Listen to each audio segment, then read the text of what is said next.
Yes, Kenya. Tamu sana, tamu sana, tamu sana, yes. The edible oil scam has exposed the infighting in Kenya Kwanza government, pitting RIGATHI Gachagua on one side, Moses Kuria William Ruto on the other side. And in this video, I'm going to explain that in details. Before I do that, let's have a look at what Kenya Bureau of Standards said yesterday and what they are saying today. They have clearly made a U-turn. Yesterday, they were saying that the edible oil importation was unfit for human consumption, and they gave the importer 30 days to reship back the oil to the country of origin, failure to which KBS could destroy that oil at the importer's cost. That's what KEBS said yesterday. And today they're now saying that the oil is good for human consumption. They have clearly made a U-turn. Let's have a look at this. In its letter dated 5th September and addressed to the Managing Director of the Kenya National Trading Corporation, the Kenya Bureau of Standards concluded the consignments have been rejected and the importer is hereby advised to reship them back to the country of origin within 30 days from the date of this letter, failure to which they shall be destroyed at the importer's cost. That was yesterday. And they went on to say, Kenya Bureau of Standards subjected consignments entry number, and then we are seeing those entry numbers, to test against the Kenya standardization specification for fortified edible oils and fats. The results established that the consignments failed to comply in vitamin A and insoluble impurities. In its final report, KEBS established that for fat content, the edible oils exceeded the required amount by 0.47%, by mass containing 99.97 instead of the required 99.5, for moisture and matter volatile at 105 degrees centigrade, while the required standard is 0.2, the oil subjected to test contained 0.03.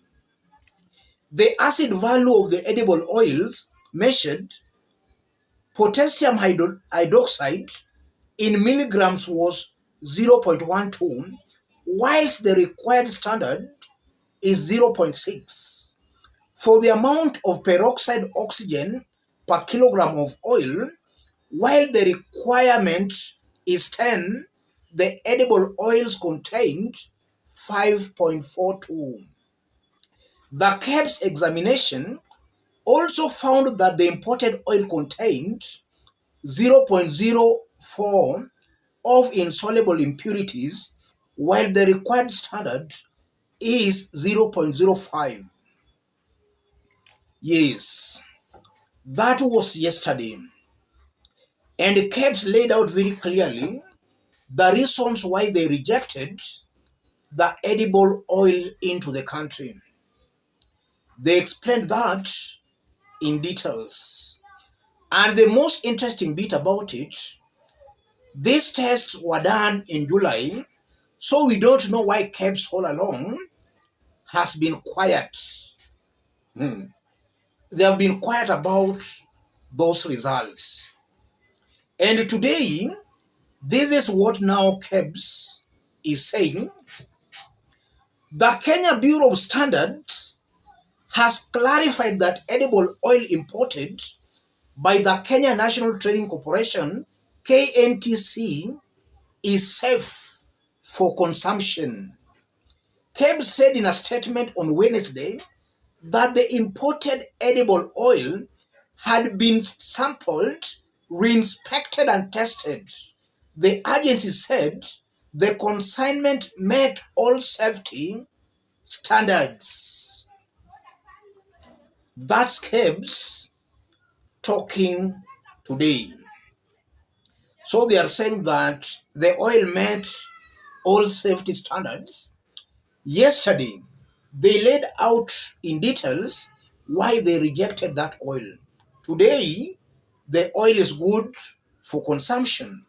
And then they go on to say, however, the agency noted that the sampled oils did not meet the vitamin A levels. A very confused KEBS. A KEBS clearly not working professionally, but being micromanaged by politicians. That's exactly what is happening here. And I strongly believe that Kenyans are not safe. If this is the KEBS Kenyans are relying on for their health, then Kenyans are not safe here. KEBS is not working professionally. It's being controlled by politicians.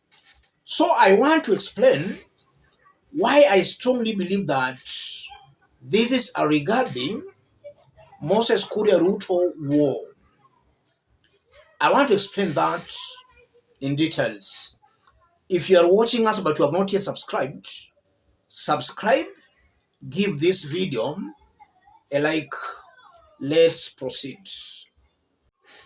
Yes, for those who can remember, immediately William Ruto took over power, there was a cabinet meeting held at State House, Nairobi, that passed a resolution that edible oil was to be imported into the country tax-free. And that was meant to lower the high cost of living. It later turned out that very close William Ruto's allies were given the tenders, were single-handedly given the tenders to import that oil, upon which now they sold to KNTC.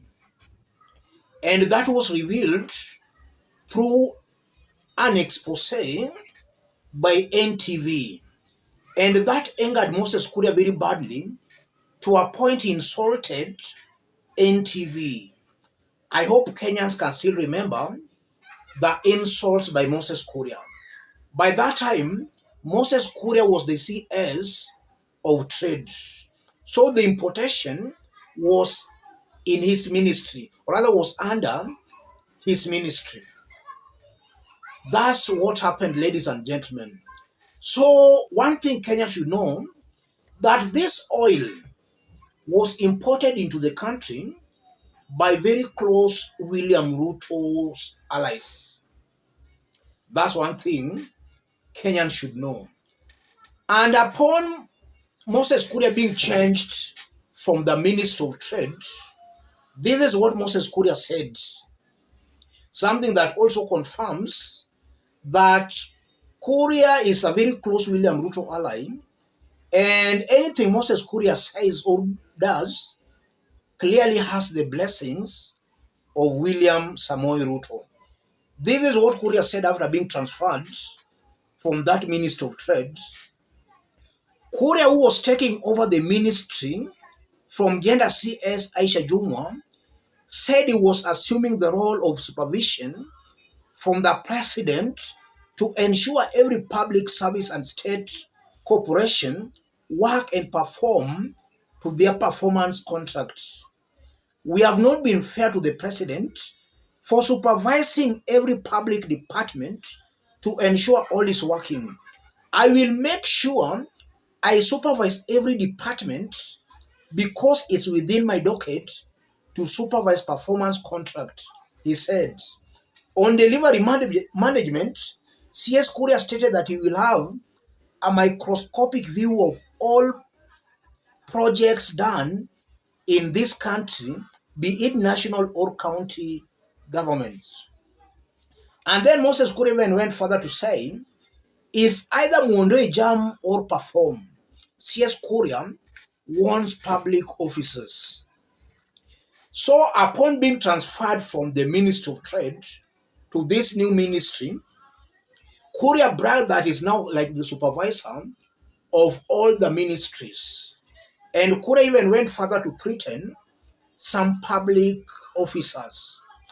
I'm trying to bring that aspect for you to see clearly that Moses Kuria, by the virtue that he sees himself as the supervisor of all these other ministries, some of these public officials fear him.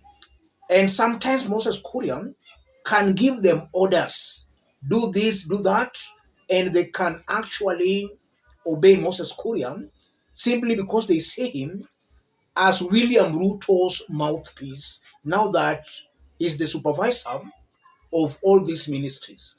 I'm seeing a very high possibility where Rigathi Gachagua is giving orders, Moses Kuria, with the blessings of William Ruto, is also giving orders to these same public officers. It might be possible that Rigathi gave orders to KEBS to reject the edible oil, and then Moses Kuria also gave another order. So in this case, it appears Moses Kuria's powers have superseded those of Rigathi Gachagua. And that's why most definitely KEBS has made a U-turn. Moses Kuria has overpowered Rigathi Gachagua. That's why yesterday KEBS was saying something. Today they have made a U-turn. Let's listen to Nyeri Senator who spoke yesterday. His sentiments clearly confirms the infighting. And Nyeri Senator is even mentioning this edible oil importation and the sale of parastatols and the high cost of living. A leader elected through order. Listen to this senator as I conclude. The senator is clearly attacking the president and his team. And we know that Wamatinga is a very close Rigathi Gachagua ally. And Wamatinga, Nyeri governor, are the ones who have been following Rigathi all over, and at some point they've been threatening that if William Ruto disrespects Rigathi Gachagua, they'll teach William Ruto a lesson. Wamatinga is a very close Rigathi Gachagua ally. And just listen to the things he's talking about. It's clear Rigathi, William Ruto are fighting. And Moses Kuria and the likes are just being used in that fight. Rigathi, William Ruto are fighting here. And the edible oil importation has just exposed the infighting. I hope Kenyans can now understand what's happening here. But all in all, those to lose are Kenyans in that they are consuming edible oil that personally I think does not meet the quality standards. Let's meet in our next analysis. Thank you. God bless you. God bless Kenya.